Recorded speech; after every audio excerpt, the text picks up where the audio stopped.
আমি যে আহিলোঁ সমস্ত আমি টকা পইচা খৰচ কৰিছোঁ নে কিবা আমি ইয়াত কাম বন কৰি আছোঁ নেকি বাৰু নাই। অৰ্থাৎ এনেধৰণে গৃহত থাকোঁতেও হাতে কৃতকাম মুখে ৰাম নাম লৈ থাকিব লাগে। কথাটো আমাক বুজাইছে।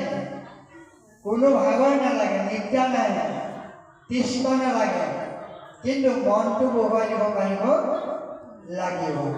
মন যদি ক'ৰবাত থাকে টোপনি আহিব, ভাগৰ লাগিব, হয়নে, এলাহ আহিব। গতিকে মনটো ঠিক ঈশ্বৰৰ চৰণত অৰ্পণ কৰি শ্ৰৱণ কৰিব লাগিব। টকা পইচা লাগিব সঁচাই, কিন্তু শুনিবলৈ লাগিব নেকি? আই মাতিয়ে যে এতিয়া কৃষ্ণ বুলি কয়, পইচা দিব নেকি কাৰোবাক? নিজে নহয়। ৰাম বুলি ক'লে আমি কাৰোবাক পইচা দি ল'ব লাগিব নেকি? নালাগে। সেইকাৰণে কিন্তু হৰিমনৰ দুগুটি অক্ষৰ জিভা আগে থাকে যাৰ, কাঠি গংগা প্ৰয়াগ তীৰ্থক যাই বাব নালাগে তাৰ। যদি জিভা আগৰ নাম থাকে, তীৰ্থলৈ গ'লে যিটো মহান ফল পায়, এই মুখপদ্মতে হৰি বুলি উচ্চাৰণ কৰিলে সেই ফলটো লগে লগে পাই যায়। আমাক বুজাইছে। গতিকে আমি এইখিনি বুজি পালন কৰিছোঁ নে নাই? শাস্ত্ৰ পঢ়িলে নহ'ব বুলি কৈছে আমাক, গুৰুজনে কৈছে।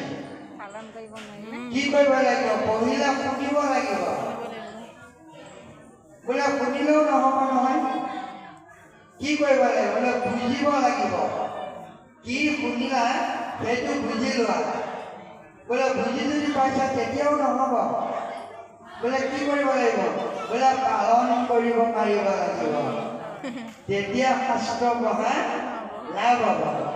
আপোনাৰ ঘৰৰ চৰকাৰ কৰিছোঁ, আপোনাৰ নধৰিব পদে কোৱা বাক্যটো কৈছোঁ।